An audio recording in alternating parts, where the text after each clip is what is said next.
How about that Meghan Markle, huh? Check out the Palace Intrigue podcast if you'd like a recap there.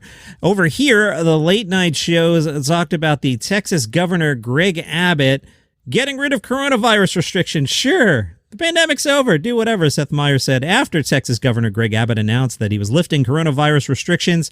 California Governor Gavin Newsom tweeted, absolutely reckless, but I don't think that it helped that he tweeted that from the French Laundry. Corden said, businesses are now completely open, and even the mask mandate has been lifted, to which most Texans replied, what mask mandate? Good joke. Trevor Noah, corona's not over yet. I mean, Texas is still getting over 7,000 new cases a day, but their governor got vaccinated. Now he's like, get those clubs back open. I'm going to get lit. Jimmy Fallon, Governor DeSantis from Florida is like, oh, snap. Uh-oh, you're going to try and out Florida? Fallon, Texans were like, fix our electrical grid. And the governor's like, okay, no masks. Seth Meyers, I got to be honest, I'm surprised politicians that are so pro-cowboy hat find masks uncomfortable. Maybe it's my weak neck, but I'd rather wear 100 masks than one of those big old hats. Trevor said, I can even understand wanting to open businesses back up because of the economy, but people lifting mask mandates, that makes no sense at all. No sense. Like, I'm sick of Corona too, but this is not the time to ease up on masking. We're so close to the end of the pandemic, we can see it. Why are these governors letting their guard down? I bet these are the same people who read Tortoise and the Hare and they're like, what a great story about a rabbit who took a refreshing nap. Seth Meyers said, we're so close, we can't screw it up now. Come July 4th, you could be knocking back a cold one in your neighbor's yard while he flips burgers and drones on about how much better it is to cook without charcoal. You'll be seeing so much of your neighbors, you'll start praying for the next pandemic. We can get there. It's possible. We just have to spend the next few months not screwing up, which of course means some governors immediately started racing to screw it up. One public health expert suggested that Governor Abbott, quote, lost his mind. Seth tagged on, in fairness, maybe he didn't lose it. Maybe it just froze during the massive power failure that happened on his watch. From The Independent, Sarah Silverman has apologized to Paris Hilton for making hardcore jokes about her during the 2007 MTV Movie Awards. Further proof that nothing good comes from MTV having movie awards. They do things like give awards to Adam Sandler for being funny. So just don't have movie awards, MTV. Sarah hosted the 2007 awards. Paris Hilton was there. Sarah mocked her. On Sarah's podcast last week, Sarah said, I said some very hardcore jokes about Paris Hilton, and she was there. The crowd went bananas, and while I was thrilled at the success of my monologue, I remember spotting her in the audience and seeing that look on her face, and my heart sank. So here I am, 14 years later, telling you, Paris, that I'm really sorry.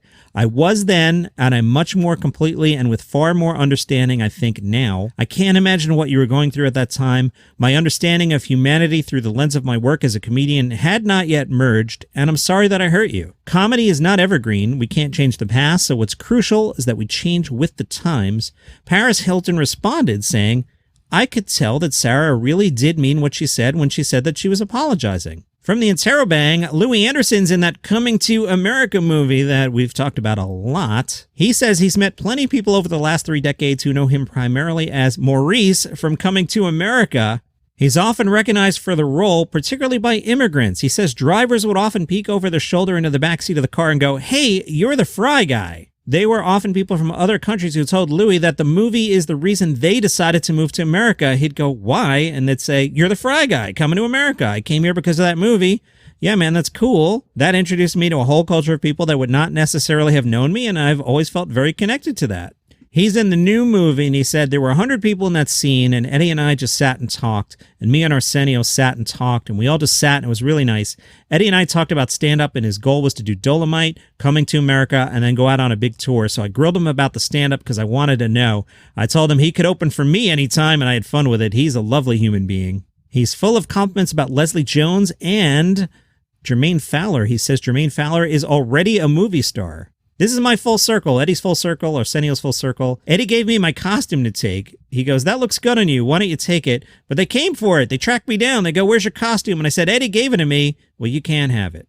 He's looking forward to seeing Eddie's next move. Listen to this. This gets me excited. Louis Anderson says, I've heard some of Eddie Murphy's new material, and it's out of this world. Boy, if Eddie Murphy returns to stand-up, that's just going to be huge. Talked about it last week. It will be the Beatles reunion. Jermaine Fowler talked about Tracy Morgan being on set, saying Tracy would bring a big-ass boombox to the set and, rock out to music that only he wanted to listen to. He'd play a dope Wu-Tang song and it'd cut it off in the beginning. I'm like, what are you doing, man? Today's Daily Comedy News is brought to you by the Palace Intrigue Podcast. Did you see Meghan Markle? Ooh, boy. I'm faking this sentence here because I recorded this prior to watching Meghan Markle. But boy, Meghan Markle last night, holy crap. Did you see that? Well, over at Palace Intrigue, that's a podcast about the royal family, 5 minutes a day about the royals. So it's like this minus comedy plus Meghan Markle. Your host, Mark Francis, tells you what the Queen and the gang are up to. It's a lot of fun because they're always fighting over just ridiculous things. Harry's such a character. Meanwhile, you got the whole dynamic with William and Kate can do no wrong. Meghan can do no right. It is like season 17 of The Crown. If you want a nice light recap every morning, it's called Palace Intrigue, wherever you get your podcasts. All right, it's Monday, so it is time to reveal the winner of last week's Top Dog.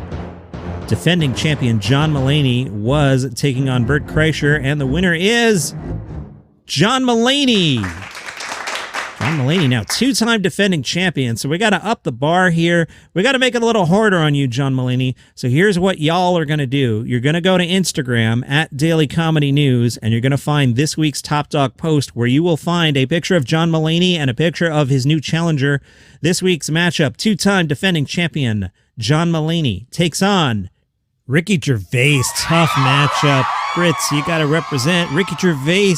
John Mulaney, Instagram at Daily Comedy News. Nate Bargatze's got a new special this week on Netflix. It's called The Greatest Average American. Netflix sucks all the energy out of the room with this description. The Greatest Average American is about being part of the Oregon Trail generation, meeting Nate's wife while working at Applebee's, and the hilariously relatable moments of being a father and husband. Who wrote that? There's nothing fun about that, guys.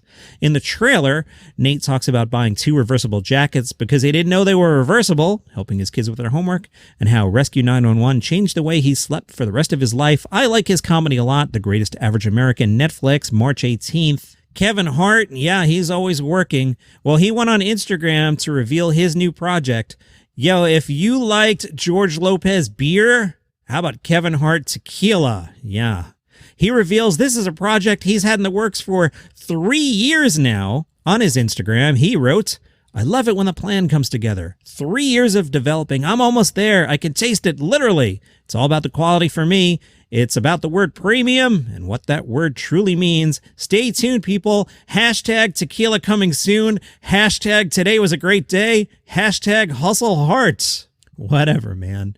Hey, from the laugh button, how about a talk show hosted by Dr. Zayas from Planet of the Apes? I'm in. The laugh button says Dana Gould is what you would call a diehard fan of Planet of the Apes films. He has adopted the Dr. Zayas makeup many times over the years for various events, has even written a comic book based on the film series, and now he's back as Dr. Zayas on a new web show. That show's called Hangin' with Dr. Z, and it definitely gives off Space Ghost vibes. I checked out some clips. I agree. He does a brief monologue, banters with the band, and has some guests on. The first 3 guests, Steven Weber, Bobcat Goldthwait, and Tim Meadows. Pretty good. Can you hear my voice cracking? I recorded my show for Live by Live called The Weekly Comedy Thing. You should check that out. And I did Sunday's podcast right before this one. I gotta have some iced coffee here. I'll drop in a plug as my voice cracks, so I'm gonna take a sip. If you want to support the show and make sure my voice doesn't crack, buymeacoffee.com/dailycomedynews. Where were we? Steven Weber, Bobcat Goldthwait, and Tim Meadows are the guests. Hanging with Dr. Z. That sounds awesome. And since my voice is shot, that's your comedy news for today. I'll tell you about Fozzie Bear tomorrow or on the weekend or something. You can wait. Yeah, Fozzie Bear story. I'm holding out on you. If you want to know, you got to follow the show on Spotify or subscribe on Apple Podcasts. One of these days, I'll be like, hey, the National Comedy Center. And then I'll tell you the rest of it. But until then, you're going to be like, damn, what's up with Fozzie Bear? Why didn't he tell us? See you tomorrow.